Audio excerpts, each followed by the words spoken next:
Hello students, आज हम history का नेक्स्ट लेक्चर शुरू कर रहे हैं और this is third lecture of ancient history. और जो भी स्टूडेंट प्रिपरेशन कर रहे हैं फॉर गवर्नमेंट जॉब एग्ज़ाम, तो उनके लिए ये जो लेक्चर है वो इनफ रहेगा एंशियंट हिस्ट्री का। और इसमें हम मेनली जो ताम्र युग था, यानी कि जब मानव जाति ने एक पहली धातु की खोज की थी, उस टाइम पीरियड के बारे में, उस टाइम लोग कैसे रहते थे उसके बारे में पढ़ेंगे। और दूसरा कांस्य युग, जिसमें मेनली हमारे पास सिंधु घाटी सभ्यता है वो शुरू हो जाती है, तो उसके बारे में पढ़ेंगे। तो इस लेक्चर को कंप्लीट देखना और जो भी क्वेश्चंस आपसे पुट किए जाए उनका आंसर कमेंट बॉक्स में देना, ताकि वो क्वेश्चन आपको लॉन्ग टर्म तक याद रहे और उसके इर्द गिर्द जो चीज़ें हैं वो भी याद रहे। तो सबसे पहले हम ताम्र पाषाण काल को देखते हैं, इसका क्या मीनिंग है और इस टाइम के लोग हैं वो कैसे रहते थे। तो इसको दो पार्ट्स में, इसका जो नाम है चालकोलिथिक, उसको दो पार्ट्स में डिवाइड किया गया है। पहला है चालको, जिसका मतलब होता है, हिंदी में इसको लिखा हुआ प्रॉपर चालको, इसका अर्थ है तांबा, ठीक है। और तांबा वो धातु जिसकी मनुष्य ने पहली धातु है जिसकी खोज की थी। और लिथिक यानी कि पत्थर, तो इसलिए इस टाइम पीरियड का नाम है चालकोलिथिक। इसका जो टाइम पीरियड था वो था 2000 ईसा पूर्व से लेके 7000 ईसा पूर्व, यानी कि ईसा मसीह के जन्म से 2000 साल पहले से लेके 7000 साल पहले तक का जो टाइम पीरियड था वो ताम्रपाषाण काल था हमारे पास। और कहीं ना कहीं ये जो नवपाषाण काल पढ़ा था हमने, पाषाण काल का एक लास्ट पार्ट, उसके साथ कोलैब कर रहे हैं, तो इसलिए भी इसको ताम्रपाषाण काल कहा जाता है। इसमें इस टाइम पीरियड तक मनुष्यों ने एक धातु, एक मेटल की खोज कर ली थी जिसको तांबा कहते हैं। मतलब मनुष्य द्वारा खोजी गई जो पहली धातु थी वो तांबा थी। इस टाइम लोगों की जो जीवन शैली थी, मतलब लोग कैसे रहते थे, तो वो मुख्य रूप से ग्रामीण समुदायों में रहते थे और खेती करते थे और नदियों के किनारे बसते थे। ये उनका मेन रहने की जगह होती थी। तो नवपाषाण काल तक लोग अपने अपने घरों में रहने लग गए थे, अपना पर्सनल घर बना लिया था और संपत्ति के मालिक हुआ करते थे। तो उसके आगे ग्रामीण समुदायों में, मतलब जैसे लगभग गांव बस गए थे। इस काल में मुख्य रूप से मिट्टी के बर्तनों का यूज़ किया जाने लग गया था।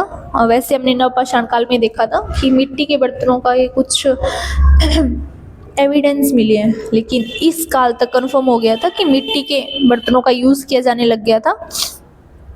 और इसमें जो मिट्टी के बर्तन थे उनका कलर था काला और लाल, ठीक है। आप इस इमेज में देखकर इसको याद रख सकते हैं, ये काला बर्तन और ये लाल, ताकि आपको लॉन्ग टर्म तक चीज़ें याद रहे।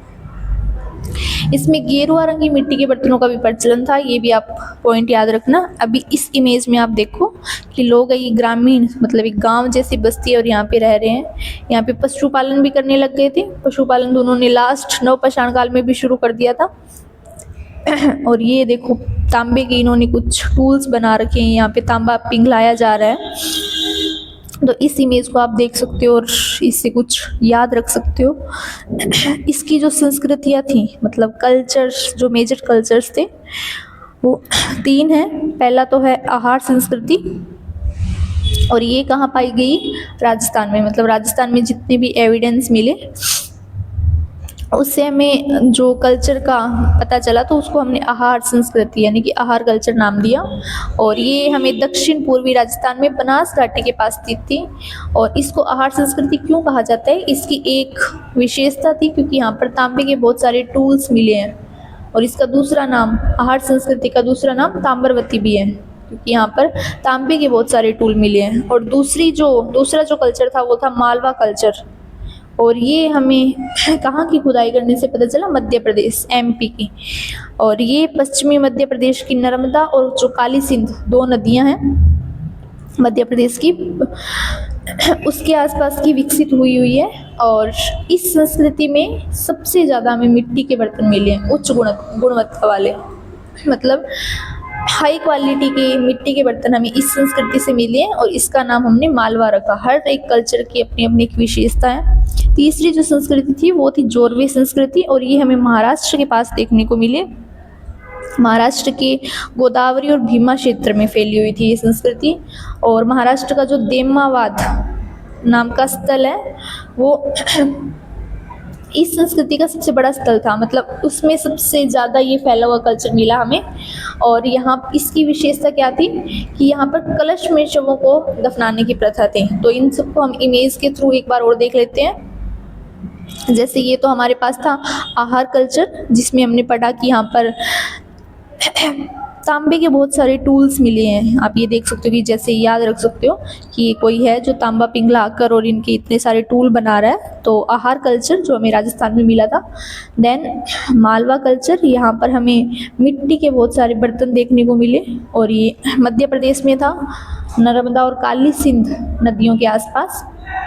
थर्ड है हमारे पास जोरवे कल्चर, जो कि हमें महाराष्ट्र के देमाबाद से सबसे ज़्यादा देखने को मिला। और इसमें था कि क्लश में, ये कोई क्लश है और इसके अंदर शवों को दफनाया हुआ है। तो इस तरह से हम इन तीनों में डिफरेंस याद रख सकते हैं। और इसके जो प्रमुख स्थल थे, अब हम उनको देखेंगे ताकि हम इनको याद रखें, क्योंकि एग्जाम पॉइंट ऑफ व्यू से बहुत ज़्यादा इम्पोर्टेंट है। तो पहला जो स्थल था, मेजर साइट्स थी जो ताम्रपाषाण काल की, वो पहला था आहार और गिलकुंड। इधर हमें इंग्लिश में भी दिया है, तो डबल बार रिपीट करने से अच्छा है कि मैं एक लैंग्वेज में आपको समझाऊं।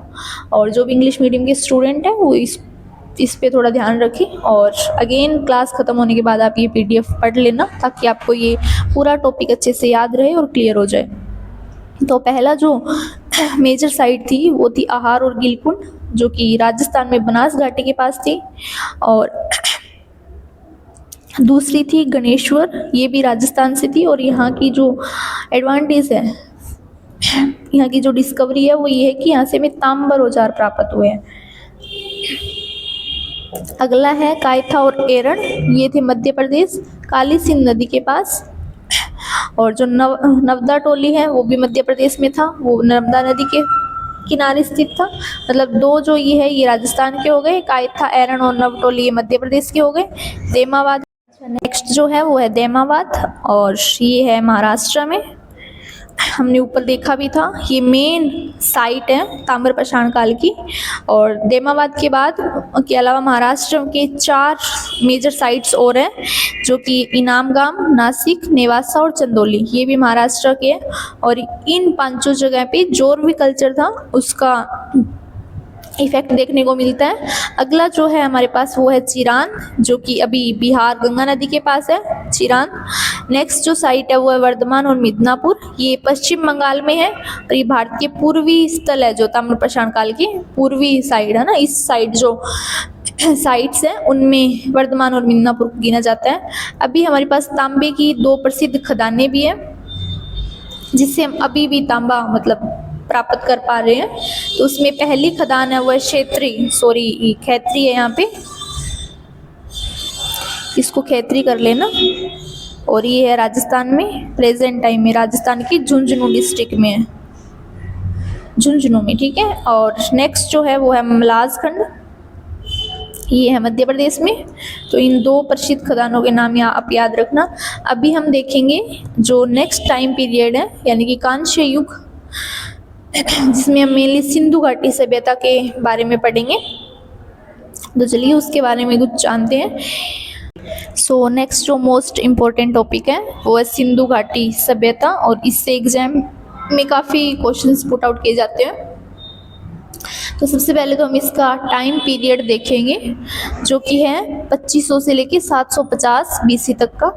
और वैसे कई जो हिस्ट्री की बुक्स हैं उसमें हमें 2600 से लेके 1900 BC तक भी देखने को मिलता है।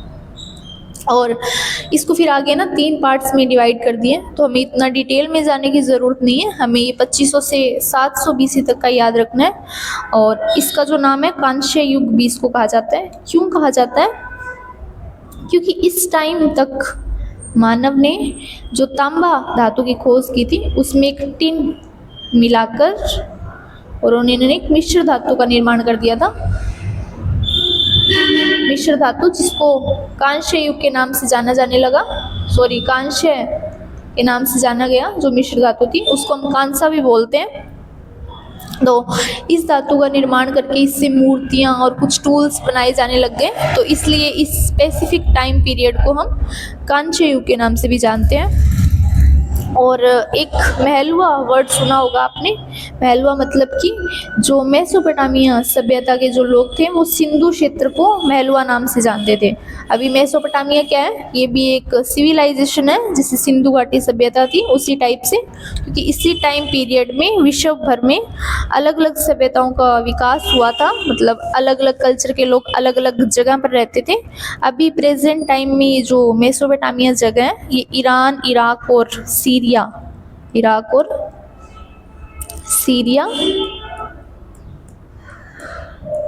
और ईरान का जो एरिया है उसको कवर अप करता है। अच्छा, वैसे मेसोपोटामिया का मतलब होता है दो नदियों के बीच की भूमि, है ना, दो नदियों के बीच की जो जगह है उसको हम मेसोपोटामिया के नाम से जानते हैं। ये इसका की वर्ड है, ठीक है। अच्छा, अब इसका हम नामकरण और इसकी जो डिस्कवरी है वो किसने की उसके बारे में देखते हैं। तो इस सभ्यता का जो खोज का सफ़र है वो 1826 में शुरू हो गया था। चार्ल्स मैसन ने प्रथम उल्लेख शुरू किया था इसके बारे में कि यहाँ पर इस टाइप की कोई सिविलाइजेशन का विकास हुआ हो सकता है किसी टाइम में। अगेन 1856 में ब्रंटन जो बंधु थे, ब्रंटन बंधु कौन थे, दो ब्रिटिश इंजीनियर थे जिसमें पहले का नाम था जॉन ब्रंटन और दूसरे जो थे वो थे विलियम ब्रंटन। इन दोनों को इसलिए ब्रंटन बंधु बोला जाता है। और इन्होंने जब लाहौर साइड रेलवे लाइन बिछाई, यानी कि रेलवे लाइन का जब विकास हो रहा था, तो उस टाइम खुदाई के दौरान हमें कुछ प्राचीन ईंटें मिली जिससे अगेन खोज शुरू हुई कि यहाँ पर कुछ सिविलाइजेशन पहले की हो सकती है, पहले के लोग बसे हुए हो सकते हैं। अच्छा, इसका जो नाम है सिंधु घाटी सभ्यता वो सर जॉन मार्शल ने दिया था, क्योंकि इसकी जो मेजर साइट थी वो सिंधु नदी के आसपास की थी, इसलिए इस पूरी सिविलाइजेशन को सिंधु घाटी सभ्यता यानी कि इंडस वैली सिविलाइजेशन नाम दिया। 1921 में दयाराम साहनी ने सबसे पहले मेजर साइट की खोज की, उसका नाम था हड़प्पा। और कहते हैं कि जिस भी सिविलाइजेशन में सबसे पहले जिस स्थान की खोज होती है तो उसी स्थान के नाम पर पूरी सिविलाइजेशन का नाम रखा जाता है, इसलिए इसको हड़प्पा सभ्यता भी कहा गया। यानी कांस्य युग में सिविलाइजेशन थी जिसको सबसे पहले सिंधु घाटी सभ्यता कहा गया, क्योंकि इसकी मेजर साइट सिंधु नदी के पास थी और इसका जो खोजा गया पहला स्थान था उसका नाम था हड़प्पा, तो इसको हड़प्पा सभ्यता भी कहा गया। फिर 1922 में राखलदास बनर्जी ने मोहनजोदड़ो नाम की जगह की खोज की, जो कि सिंधु घाटी सभ्यता का एक पार्ट था। अच्छा, और एक नोट जो आप याद रखोगे वो ये कि सर अलेक्जेंडर कनिंघम को भारतीय पुरातत्व का जनक माना जाता है और वो भारतीय पुरातत्व सर्वेक्षण के पहले अध्यक्ष भी थे, ठीक है। तो ये की पॉइंट आप याद रखना है। अच्छा, अब हम देखते हैं जो सिंधु घाटी सभ्यता थी उसके कुछ मेजर साइट्स थी, उसके बहुत सारी अलग अलग जगह पर हमें उस टाइम पीरियड के कुछ एविडेंस मिले हैं, तो उनको देखते हैं किसने उनको खोजा और कौन सी नदी के आसपास थी। मेन उसकी जो की फाइंडिंग्स थी, मतलब वहाँ पे जो हमें एविडेंस मिले हैं वो क्या क्या थे। तो पहला जो स्थान खोजा गया वो था हड़प्पा, और हमने ऊपर भी पढ़ा था जिसके नाम पर इस सिविलाइजेशन का नाम पड़ा हड़प्पा सभ्यता। तो ये है वो रावी नदी के आसपास है और इसकी खोज दयाराम साहनी ने की थी। मेनली जो हमें यहाँ से चीज़ें मिली है वो विशाल अन्नाघर, इसमें 6 की 2 रो हमें मिली है, मतलब कि कुछ इस तरह से, एक यहाँ पे 6 अन्नाघर थे, फिर अगेन यहाँ पे ऐसी 2 रो हमें मिली है, मतलब टोटल 12 थे। और इसकी फ़ोटो नेक्स्ट जब हम कंप्लीट डिस्कशन करेंगे इसके बारे में, उनका रहने का तरीका और उनका कल्चर जब पढ़ेंगे तो उसकी फ़ोटो हम देखेंगे ताकि हमें लॉन्ग टर्म तक चीज़ें याद रहें। अच्छा, हमें एक सवाधान भी मिला है, मतलब कब्रिस्तान, एक तांबे का पैमाना मिला है और एक शंख का बना बैल भी मिला है। तो ये याद रखना क्योंकि डायरेक्ट एग्जाम में क्वेश्चन आ जाता है कि ये चीज़ कौन सी, लाइक जैसे तांबे का पैमाना है वो कौन सी मेजर साइट से मिला है। अच्छा, तो अभी आप जो पहला क्वेश्चन कमेंट बॉक्स में बताओगे वो ये है कि शंख का बना बैल कौन सी सभ्यता से मिला है, ठीक है। अच्छा, दूसरा जो था मेजर साइट थी जो दूसरी वो थी मोहनजोदड़ो, और ये सिंधु नदी के आसपास है। इसकी जो खोज की है वो राखलदास बनर्जी ने की है। इसमें जो हमें प्रमुख साक्ष्य मिले हैं वो है विशाल स्नानघर। अच्छा, स्नानघर और विशाल अन्नाघर में कंफ्यूज मत होना, क्योंकि अन्नाघर यानी कि जहाँ पर हम अपना अनाज, गेहूँ, जौ जैसी चीज़ें स्टोर करते हैं, और विशाल स्नानघर लाइक पूल जैसे होता है ना, स्विमिंग पूल, उस टाइप से कुछ, जहाँ पर पूजा वगैरह के टाइम शायद स्नान किया जाता होगा, ये माना जाता है। और एक हमें नर्तकी की कांस्य मूर्ति मिली है, एक सूती कपड़ा भी हमें उस टाइम का वहाँ से देखने को मिला है। पशुपति शिव की मोहर, ठीक है, यानी कि एक सील मिली है, उस पर पशुपति शिव की फोटो है। और एक दाढ़ी वाले पुजारी की मूर्ति मिली है ना, हम उसको पुजारी या किसी राजा की मूर्ति के साथ कंपेयर कर सकते हैं। तीसरा जो हमारे पास मेजर साइट थी वो थी लोथल, और ये है नदी भोगवा, ठीक है। इसकी जो खोज है वो SR राव ने की थी। और प्रमुख जो हमें चीज़ें मिली है वो गोदीबाड़ा यानी कि डॉकयार्ड, चावल के दाने भी कुछ मिले हैं हमें, हाथी के दांत का पैमाना मिला है, फार्स की मोहर मिली है, और 3 युगल समाधियाँ यानी कि 3 शवों को एक साथ दफनाया गया है। कालीबंगा 4th मेजर साइट, ये घग्गर नदी के आसपास स्थित है। इसकी जो खोज करता है वो 2 जने हैं, अमलानंद घोष और बीबी लाल। इसकी जो प्रमुख साक्ष्य जो की फाइंडिंग्स है वो है जूते हुए खेत के साक्ष्य और अग्नि वेदिकाएं यानी कि हवन कुंड जहाँ पर हवन किया जाता है। अगेन ऊंट की हड्डियाँ और काली चूड़ियाँ, ये 4 चीज़ें हमें कालीबंगा से मिली है। अभी ये हनुमानगढ़ डिस्ट्रिक्ट में, राजस्थान के हनुमानगढ़ डिस्ट्रिक्ट में स्थित है। 5th जो है धोलावीरा, अभी गुजरात में है, और ये नदी यानी कच्छ का जो रण है उसके आसपास स्थित है। इसकी जो खोज है वो JP जोशी और RS बिस्ट ने की है। अच्छा, यहाँ से जो हमें की फाइंडिंग्स मिली है वो कौन कौन सी है? विशाल जलाशय, विशाल जो स्नानघर है वो हमें मोहनजोदड़ो से मिला, और विशाल जो जलाशय है वो हमें कच्छ का रण है जो धोलावीरा वहाँ से मिला है, ठीक है। यहाँ से हमें उन्नत जल प्रबंधन मतलब ऐसा कोई सिस्टम देखने को मिला जिससे हम ये पता लगा सकते हैं या अंदाज़ा लगाया जा सकता है कि यहाँ पर उन्नत जल की विशेषता प्रबंधन था। एक स्टेडियम भी हमें मिला है और 10 अक्षरों वाला सूचना पट भी मिला है, ठीक है। अच्छा, तो एक शंख का बना बैल, first question. And second question ये कि जो 10 अक्षरों वाला सूचना पट है उन दोनों की जो साइट्स मतलब जहाँ जहाँ ये मिले उनको आप कमेंट बॉक्स में लिखोगे। अच्छा, 6 जो है वो है चंदूड़ो, और ये सिंधु नदी के आसपास स्थित है। इसकी जो खोज है वो जैन जी मजूमदार ने की है। प्रमुख जो साक्ष्य है वो मन के बनाने का कारखाना, ठीक है, बीड्स जिसको बोलते हैं, लिपस्टिक के साक्ष्य, ठीक है, लिपस्टिक जो लिप्स पे लगाने के लिए यूज होती है ना उसके साक्ष्य, और बिना दुर्ग का वाला एकमात्र शहर, ठीक है, मतलब इसमें जो घर होते थे, जो शहर होते थे उसमें एक दुर्ग टाइप यानी कि एक ऊंचा गढ़ मिला है लगभग, लेकिन यहाँ पर जो चंदूड़ो है यहाँ पर बिना दुर्ग का एक मात्र शहर, ये हम इसको अपवाद भी कह सकते हैं क्योंकि उस टाइम की जो सिविलाइजेशन थी उसमें मोस्टली यही होता था कि एक गढ़ होता था, एक पूरे शहर में एक किला टाइप कुछ होता था और फिर नीचे बाकी लोग रहते थे। लेकिन यहाँ पर हमें दुर्ग देखने को नहीं मिला, तो आप ये याद रखना। अगेन जो 7वीं साइट है वो है राखीगढ़ी जो कि घग्गर नदी के पास है। घग्गर नदी के पास कालीबंगा और राखीगढ़ी 2, ठीक है, राजस्थान में है दोनों। इसके जो खोज करता है वो सूरजभान और अमेंद्रनाथ, और इसको हम भारत में स्थित सबसे बड़ा हड़प्पाई स्थल मानते हैं ना, राखीगढ़ी को सबसे बड़ा मतलब सबसे ज़्यादा जगह में फैला हुआ कह सकते हैं। यहाँ से हमें जो मिले अन्नाघर के साक्ष्य अगेन हड़प्पा से भी मिले थे और राखीगढ़ी से भी मिले हैं, और कुछ तांबर उपकरण भी मिले हैं, ठीक है। 8वां है बनावली, और ये रंगोई नदी के आसपास स्थित है। इसके भी खोज करता है वो RS बिस्ट है, 1974 में उन्होंने खोज किया था।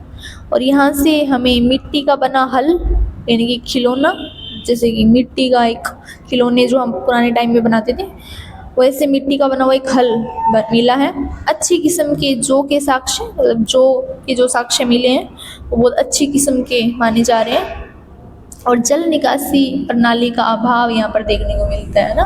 मतलब वहाँ पर ऐसे तो मोस्टली जो साइट्स हैं वहाँ पर हमें नालियाँ और वो ढके हुए है ना, नालियाँ भी ढकी हुई मिली हमें पत्थरों से, लेकिन यहाँ पर जल निकासी प्रणाली का अभाव देखने को मिला है बनावली में। अगेन जो नौवां हमारे पास है मेजर साइट हुआ रोपड़, और ये सतलुज नदी के आसपास स्थित है। इसकी जो खोज है वो यज्ञदत्त शर्मा ने की है। और यहाँ की क्या है मेन जो की फाइंडिंग्स है वो है मनुष्य के साथ कुत्ते को दफनाने के साक्ष्य वो यहाँ से मिले हैं। इसको भी आप कमेंट बॉक्स में लिखोगे कि मनुष्य के साथ कुत्ते को दफनाने के जो साक्ष्य हैं वो कहाँ से मिले हैं, कौन सी साइट से मिले हैं। और एक और याद रखना, स्वतंत्रता के बाद खोजा गया ये पहला स्थल भी है ना, स्वतंत्रता के बाद रोपड़ है पहला खोजे जाने वाला स्थल। अच्छा, अभी ये जो स्थान पड़े हैं इससे हम थोड़ा ये जानने की कोशिश करेंगे कि जो इंडिया का मैप है, यानी कि उस टाइम जो इंडिया का मैप था उसमें ये जो सिविलाइजेशन है सिंधु घाटी सभ्यता है उसका जो प्रसार है वो कहाँ कहाँ तक था ना। तो सबसे पहले तो इस मैप में देखते हैं, ये जो ब्राउन कलर की जगह दिख रही है ना, ब्राउन ब्राउन सी, ये पूरी सिंधु घाटी सभ्यता का जो क्षेत्र है वो माना जाता है। और इधर थोड़ा नीचे ये लाइक गुजरात है, यहाँ पे थोड़ा महाराष्ट्र में दैमाबाद नाम की जगह है, तो वैसे इसका प्रसार वहाँ तक माना जाता है। और इधर यूपी तक माना जाता है, उधर ऊपर जम्मू कश्मीर तक, और पश्चिम में इधर बलूचिस्तान तक ना, यहाँ तक। और इसमें भी आप देख सकते हो हिंदी में यहाँ तक। और ये राजस्थान में ये थोड़ी इमेज कट हो गई है, यहाँ पर नीचे ये दैमाबाद महाराष्ट्र तक, इधर अगेन यूपी तक माना जाता है, और ऊपर ये जम्मू कश्मीर तक, मतलब चारों डायरेक्शन में बताया हुआ है। तो आप इनको याद रखना, भौगोलिक जो सीमा है। तो उत्तर यानी कि नॉर्थ में मांडा नाम की जगह है, जम्मू कश्मीर में चेनाब नदी के आसपास स्थित है चेनाब, यहाँ पर कुछ। दक्षिण में दैमाबाद है जो कि महाराष्ट्र में कुछ इतना नीचे, और नर्मदा नदी है कुछ यहाँ पे आसपास में, ये नर्मदा नदी है। उत्तर प्रदेश पूर्व साइड में, ईस्ट साइड में जो कि है आलमगीरपुर, और ये कुछ इधर ये हिंडन नदी के आसपास है ना, हिंडन नदी यहाँ पर इस मैप में नहीं दिख रही है।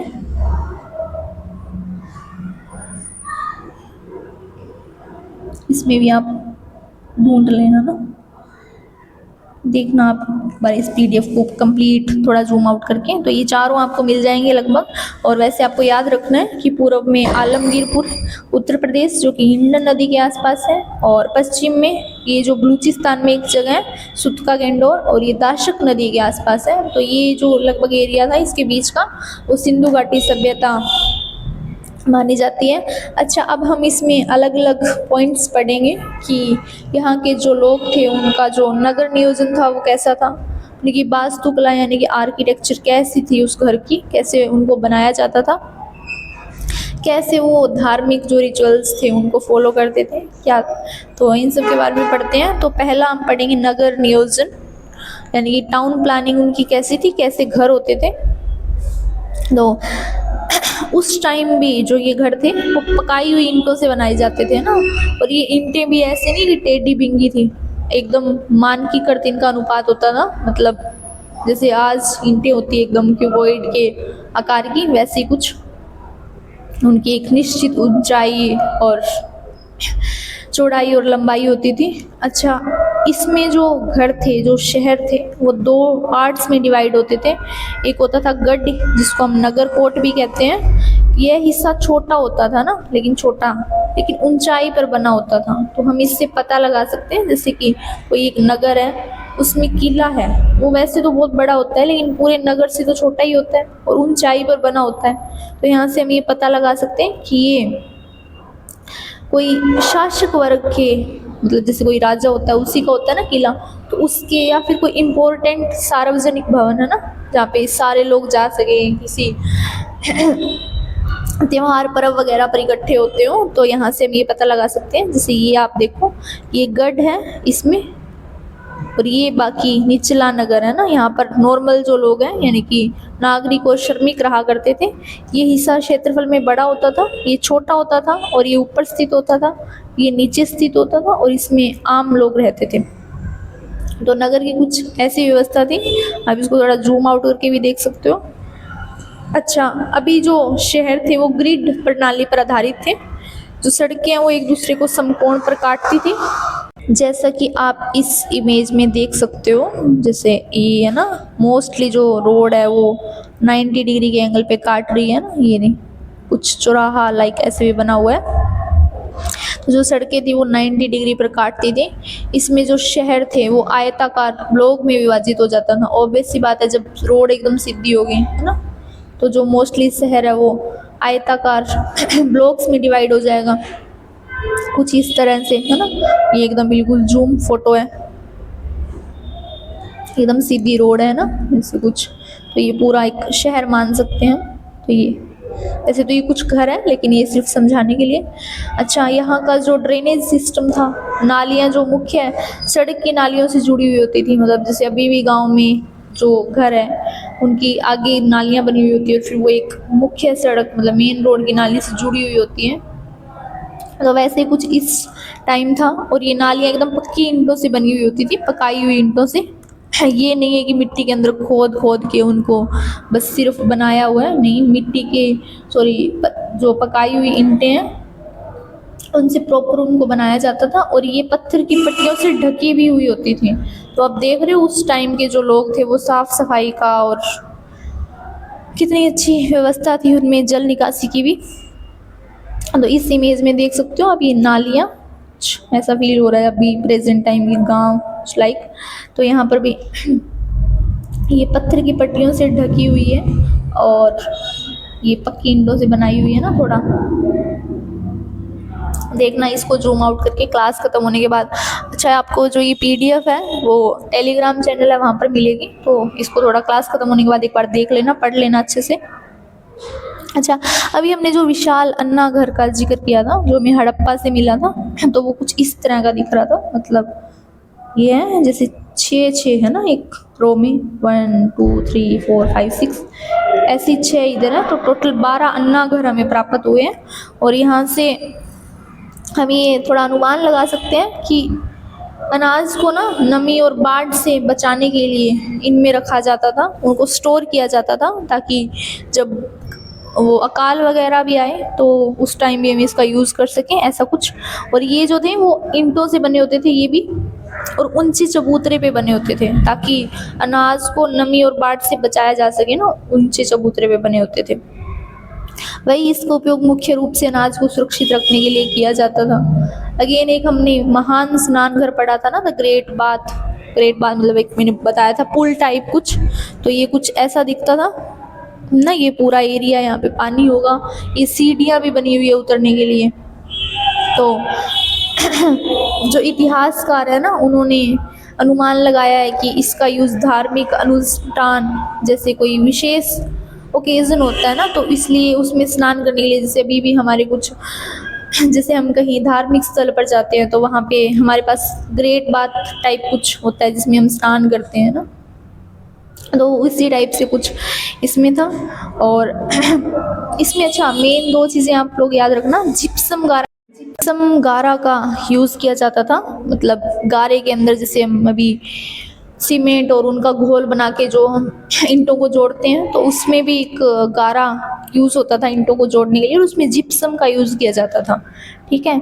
और बिटुमेन जो हमारे पास नेचुरल तार होता है उसका यूज़ किया जाता था लिपाई करने के लिए, ताकि पानी का जो रिसाव है वो कम हो इधर उधर। ठीक है। अभी जो नेक्स्ट हम पढ़ रहे हैं वो हम देखेंगे कि उस टाइम जो घर थे वो कैसे बनाए हुए होते थे। तो इसमें भी ये जो सिंधु घाटी सभ्यता है ना, इंडस वैली सिविलाइजेशन, ये मेनली जानी इसलिए जाती है कि इसमें जो घर थे ना वो एकदम नगरीय योजना में सुव्यवस्थित थे। मतलब एकदम बिल्कुल ऐसे, एकदम जैसे नगर सा लगता था ना, जैसे हम बोलते हैं शहर एकदम 90 डिग्री पे रोड काट रही है एक दूसरे को, एकदम रेक्टेंगुलर ब्लॉक में कटे हुए हैं ना पूरी कॉलोनी, ऐसा कुछ। तो मेन जो इसके विशेषता है वो यही है कि नगरीय योजना थी और सुव्यवस्थित घर थे। अच्छा, ये जो घर थे वो भी पकाई हुई ईंटों से बनाए जाते थे, भट्टी में जो ईंटें पक जाती है ना उनसे।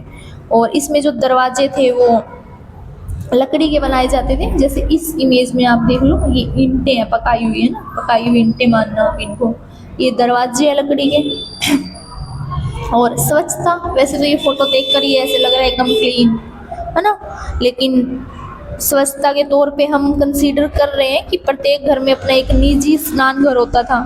ठीक है, ठोस कचरा साफ करने और रुकावट को रोकने के लिए भी निकासी व्यवस्था थी। ये जो नालियाँ दिख रही हैं, है ना, ये तो बहुत बड़ी थोड़ी है, लेकिन थोड़ी छोटी होगी इससे, और पत्थरों की सीलियों से ढकी हुई होती थी। अच्छा, बीच में, नालियों के बीच में गड्ढे बनाए जाते थे, जैसे सेस पीट अभी रोड पे होती है, जिसमें पानी चला जाए, है ना, तो उस टाइप के भी बने हुए होते थे पहले। नालियाँ ढकी हुई होती थी, और कई घरों में अपने निजी कुएं भी होते थे। ठीक है, तो इस टाइप की कुछ व्यवस्था यहाँ पर होती थी, नगरीय व्यवस्था, और इतनी सारी चीज़ें उसमें होती थी। तो आप थोड़ा इस इमेज को माइंड में रखना और ये चीज़ें याद करने की कोशिश करना। अभी हम पढ़ेंगे कि यहाँ पर जो एग्रीकल्चर था वो कैसा था। तो जब मैंने कालीबंगा मेजर साइट पढ़ाई थी, तो उसमें मैंने बताया था कि उसमें एक जुते हुए खेत के अवशेष मिले हैं। ठीक है, तो वही कालीबंगन जो है राजस्थान में, वहाँ से हमें जुते हुए खेत के अवशेष मिले हैं। और उससे हमें पता चलता है, अनुमान लगा सकते हैं कि बुआई से पहले, है ना, जब कोई फसल बीजते हैं खेत में, उससे पहले ज़मीन को तैयार किया जाता था ना, मतलब पुराना कचरा निकाल के और ऐसा कुछ। और एक मैंने बताया था कि लकड़ी के सॉरी हल है, उसका एक हमें मिट्टी का खिलौना मिला है, मतलब टेराकोटा मॉडल बोल सकते हैं हम उसको। तो लकड़ी के असली हल तो नष्ट हो गए होंगे, वो बेसी बात है, इतने सालों में लकड़ी कहाँ बचती है। लेकिन बनावली और चोलिस्तान से हमें हल के टेराकोटा मतलब मिट्टी के बने हुए हल के मॉडल मिले हैं, यानी खिलौने, तो हम उनको मॉडल बोल सकते हैं। क्योंकि उस टाइप ऐसी कुछ हमारे पास टूल्स, यानी कि खेत में यूज़ होने वाले हल वगैरह होते होंगे, तभी तो वो मिट्टी से बनाए गए हैं।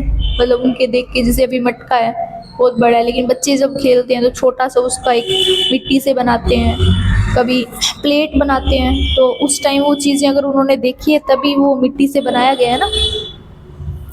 तो इसका मतलब है कि वो लोग हल वगैरह यूज़ करते थे ना खेत को जोतने के लिए, और खेत को जोतने के लिए बैलों का भी उपयोग किया जाता था, बैल पाले जाते थे।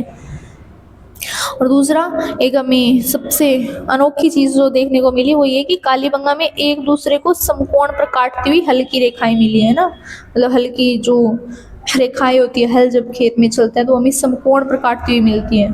तो इससे हमें क्या पता चलता है कि एक साथ वो लोग दो दो फसलें उगाते थे। आज के टाइम में तो एक एक ही उग रही है, और लाइनें जो रेखाएं होती है वो एकदम सीधी होती है ऐसे, लेकिन उस टाइम ऐसी थी कुछ, है ना। तो एक इस लाइन में एक फसल, इस लाइन में एक, ठीक है, तो दो दो फसलें उगाई जाती थी। और कहते हैं कि अर्ध शुष्क क्षेत्र, है ना, अर्ध शुष्क क्षेत्र कौन से होते हैं, जहाँ पे थोड़ी कम वर्षा होती है, वहाँ पर नहरों और कुओं के भी कुछ उपयोग के साक्ष्य मिले हैं ना, कि उस टाइम में लोग कुएं और नहरें इनका यूज़ करते थे। अच्छा, सिंधु घाटी के जो लोग थे वो कपास पैदा करने वाले पहले व्यक्ति थे। ठीक, उन लोगों ने कपास पैदा करनी शुरू की थी, कॉटन। और इस कपास को यूनानियों ने सिंडन कहा था, ये आप नाम याद रखना, और कमेंट बॉक्स में भी इसको लिखना कि कपास को यूनानियों ने सिंडन कहा था। ठीक है, अगर आप सिंडन भी टाइप करोगे तो आपको वो लॉन्ग टर्म तक याद रहेगा। आप इस इमेज में देख सकते हो कि ऐसे ये समकोण में हमें हल रेखाएं, ये ऐसे है, ये ऐसे आ रही है। ठीक है, और बैल याद रखने हैं आपको इस इमेज से।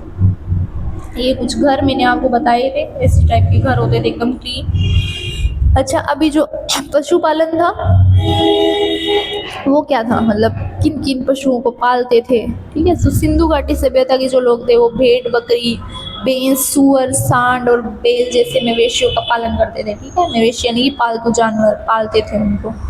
अच्छा, जंगली सूअर, घड़ियाल, हिरन, मछली और कुछ पक्षियों की भी हड्डियाँ मिली है, जिससे हमें पता चलता है कि ये वाले पक्षियों को भी पालते थे। ये जानवर, जंगली जानवर उस टाइम हुआ करते थे। अच्छा, वैसे तो इस सभ्यता में जो मेन बात है ना वो ये है कि गाय की कोई पुख्ता प्रमाण नहीं मिलेगी, उस टाइम गाय होती थी। तो वैसे तो गाय मतलब एकदम कॉमन सा वर्ड है, लेकिन ये ज़रूर याद रखना कि इसमें गाय के कोई हमें पुख्ता सबूत नहीं मिले हैं और घोड़े के भी नहीं मिले हैं। लेकिन सिर्फ सुरकोट का नाम एक जगह है, वहाँ से हमें घोड़े की एक हड्डी मिली है। तो अब इसके आधार पे हम ये भी नहीं कह सकते कि सब लोग घोड़े पालते थे, मोस्टली लोग मतलब, ठीक है, लेकिन एक हड्डी भी मिली है। तो आप इसको याद रखना, सुरकोट का, ये ज़रूरी बात है एक। और एक गाय के पुख्ता प्रमाण नहीं मिले, इसको भी याद रखना।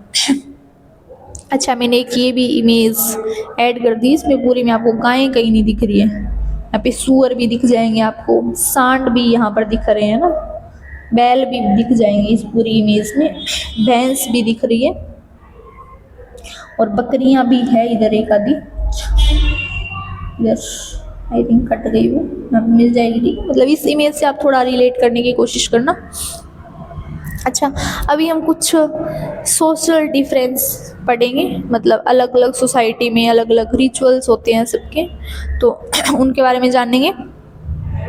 अच्छा, तो पहले मतलब इसमें भी हम मोस्टली जो कब्र मतलब लोगों को कैसे दफनाते थे और उनके बारे में पढ़ेंगे।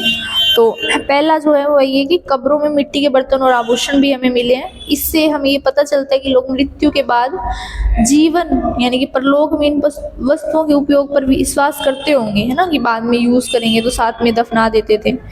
अपने अपने सबके बिलीव सिस्टम होता है कि भाई हम, कुछ लोग पुनर्जन्म में भरोसा करते हैं, ऐसे क्या पता ये लोग भी परलोक में भरोसा करते हो कि वहाँ जाकर भी हम इन वस्तुओं का यूज़ करेंगे।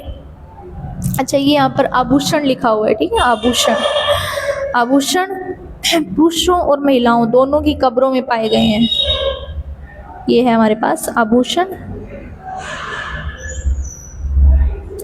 दोनों की कब्रों पे, सिर्फ मतलब लेडीज ही नहीं, जेंट्स की भी जो कब्रें हैं उनमें भी हमें आभूषण देखने को मिले हैं। अच्छा, हम इन इमेजेस में देखने की कोशिश करेंगे। ये है ना, ये आभूषण यहाँ से हमें दिख रहे, गले में भी कुछ कुछ है, ठीक है। तो आप थोड़ा इस इमेज को जूम आउट करके और देखना। और मृतकों के साथ कभी कभी तांबे के बर्तन भी दफनाए जाते थे। और हड़प्पा में एक पुरुष की जो खोपड़ी है उसके पास 3 शंख की मुद्रिकाएं और एक जैस्पर मनका भी मिला है, ठीक है। और भी छोटे छोटे बहुत सारे मनकों से मतलब मोतियों से जो आभूषण बने हुए हैं वो भी साथ में मिले हैं उन शवों के, जो सामाजिक स्थिति में अंतर का संकेत देते हैं। मतलब जैसे कहीं तो मिट्टी के बर्तन दफनाए जाते थे लाइक दिस, ठीक है, ये कंकाल के साथ, शव के साथ, सॉरी, और कहीं जो शव है उसको गहनों के साथ दफनाया जाता था, ठीक है। और कुछ जगह हैं जहाँ हमने ऊपर पढ़े थे उसमें साक्ष्यों से पता भी चलता है कि कुत्तों को उनके मालिकों के साथ भी दफनाया जाता था, ठीक है। तो हमें इससे पता चलता है कि हर सोसाइटी का अपना अपना एक अलग अलग कल्चर था। अच्छा, यहाँ पर जो धार्मिक प्रथाएं थी वो क्या थी, मतलब वो उस टाइम कौन से भगवान जी को मानते थे, तो वे कुछ असामान्य अपरिचित जिनको वो नहीं जानते, मतलब जिनको वो बहुत बड़ा मानते हैं, उनकी पूजा करते थे। जैसे एक थी मातृ देवी और पुरोहित राजा, उनकी ये 2 नाम आते हैं, इनकी पूजा करते थे। और हमें कालीबंगा में हमने ऊपर भी पढ़ा था, और लोथल में अग्नि वेदिकाएं मिली है, मतलब हवन कुंड मिले हैं, जिससे हमें ये पता चलता है कि यहाँ के जो लोग थे वो यज्ञ वगैरह करते थे। अच्छा, ये आप इमेज देख सकते हो, ये एक मातृ देवी की मूर्ति है और इसमें कुछ जैसे भ्रूण से पेड़ है ना निकलता हुआ, थोड़ा पौधा निकलता हुआ दिख रहा है, मतलब अभी इस फोटो में। और ये जो मूर्ति मिली है इससे उन्होंने अनुमान लगाया है, ठीक है। अच्छा, एक हमें कुछ वो जो त्रिभंग मुद्रा में हमने कांस्य की बनी हुई मूर्ति जो नृत्य करती हुई नृत्य की थी, वो ये थी, कुछ इस टाइप से दिख रही थी।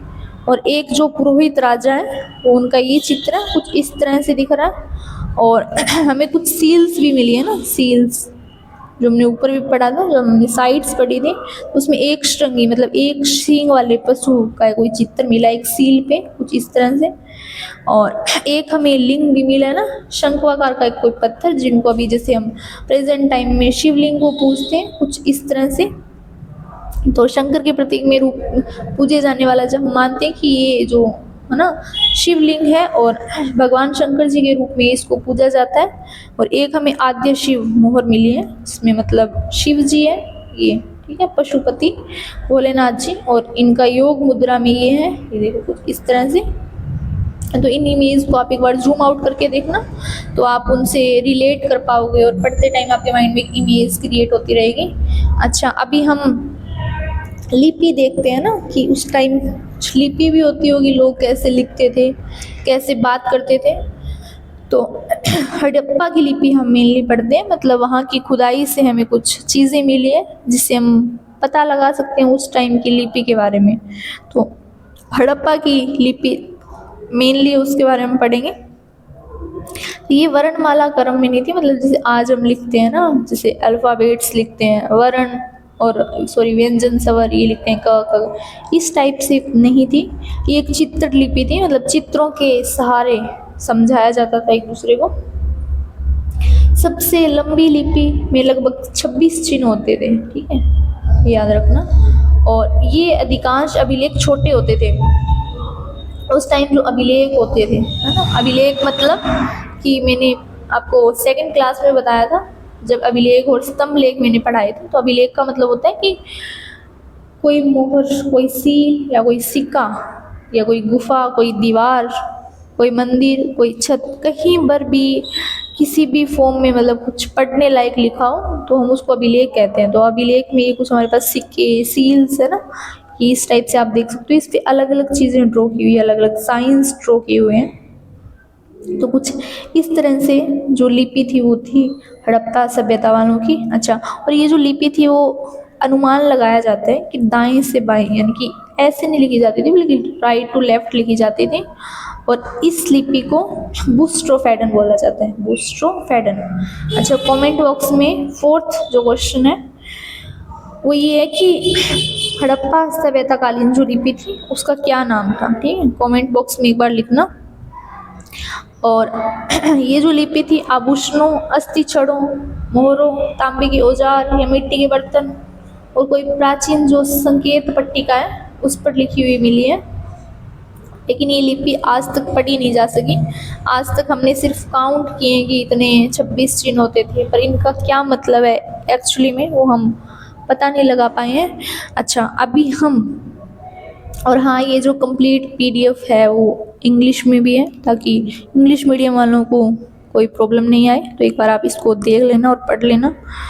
अभी नेक्स्ट जो है वो है वजन और मापतोल। हम इसके बारे में पढ़ेंगे कि उस टाइम जो चीज़ों का लेन देन था ना, कैसे होता था, कैसे मापते थे वो। जैसे अभी तो हमारे पास बाट होते हैं, ठीक है, अभी कुछ हमारे पास डिजिटल वेट करने वाले भी आ गए हैं। तो उस टाइम क्या होता था, तो सिंधु घाटी सभ्यता में मुख्य रूप से वस्तु विनिमय प्रणाली थी, और विनिमय को एक स्टिक तोल प्रणाली द्वारा नियंत्रित किया जाता था। मतलब एकदम ये नहीं है कि कुछ भी कोई हिसाब नहीं है, पूरा एकदम स्ट्रिक्टली तोल प्रणाली जो थी फॉलो की जाती थी। उसमें तोल के लिए कुछ पत्थरों का यूज़ किया जाता था, ठीक है, और उन पत्थरों का नाम था चर्ट पत्थर। और ये वज़न जो आमतौर पर ये जो वज़न मतलब कि ये जो जैसे बाट बोलते हैं, वो जो आमतौर पर चर्ट पत्थर से बनाए जाते थे। और ये चर्ट पत्थर था वो भी कहाँ मिलता था, सुखपुर और रोहरी की पहाड़ियों में मिलता था, ठीक है।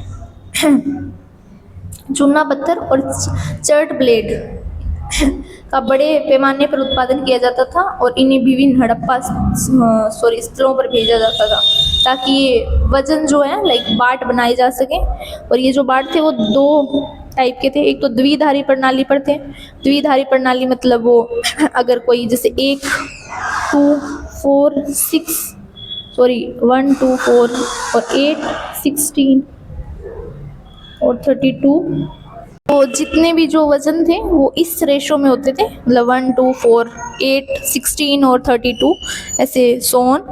और ये जो वज़न थे वो छोटी जैसे छोटी चीज़ों को तोलने के लिए, मापने के लिए यूज़ किए जाते थे। दूसरी थी हमारे पास दशमलव प्रणाली, ये 10 के गुणा में थे, ठीक है, जैसे 10 20 30 है ना, सोन ऐसे से कुछ। और ये जो दशमलव प्रणाली थी वो बड़ी चीज़ों को मापने और तोलने के लिए यूज़ की जाती थी। अच्छा, ये जो आकृति है हमारे पास, जो ये इमेज है, इसमें 16 के गुणकों को दिखाया गया है। जो ये द्विधारी प्रणाली है इसमें इसको दिखाया गया है, ठीक है, छोटा, फिर इससे डबल, फिर ये इससे डबल, फिर इससे डबल, इससे इससे, है ना, ऐसे। तो एक बार आप इसको थोड़ा याद रख के और रिलेट करने की कोशिश करना। फिर ये हमने पूरी सिंधु घाटी सभ्यता पढ़ ली है, और ये पतन इसका कैसे हुआ, मतलब ये सिविलाइजेशन कैसे ख़त्म हो गया, तो उसके कुछ रीजंस माने जा सकते हैं कि ये होते होंगे, कि इस वजह से शायद ये ख़त्म हो। तो उसमें पहला है जलवायु परिवर्तन, हो सकता है वहाँ पे क्लाइमेट चेंज हो गया हो तो वो सभ्यता ख़त्म हो गई। वनों की कटाई या अत्यधिक बाढ़, नदियों का मार्ग बदलना या सूख जाना, और विदेशी आक्रमण, ठीक है, ये इतने रीज़न हो सकते हैं सिंधु घाटी सभ्यता के। तो क्लास यहीं पर ख़त्म होती है, और आप इस टॉपिक को अच्छे से एक बार थोड़ा रिवाइज करोगे मन में, और पीडीएफ को एक बार कंप्लीट देखोगे, और जो मैंने 4 क्वेश्चन दिए उनके आंसर आप कमेंट बॉक्स में लिखोगे। So thank you so much. और अगर आपको ये क्लास अच्छी लगे तो चैनल को सब्सक्राइब कर लेना, ताकि नेक्स्ट क्लास का नोटिफिकेशन मिल जाए, और अपने फ्रेंड्स के साथ जो लोग भी प्रिपरेशन कर रहे हैं उनको शेयर कर देना। So thank you so much. Stay happy and healthy, क्योंकि हेल्दी रहोगे तभी पढ़ पाओगे। So thank you.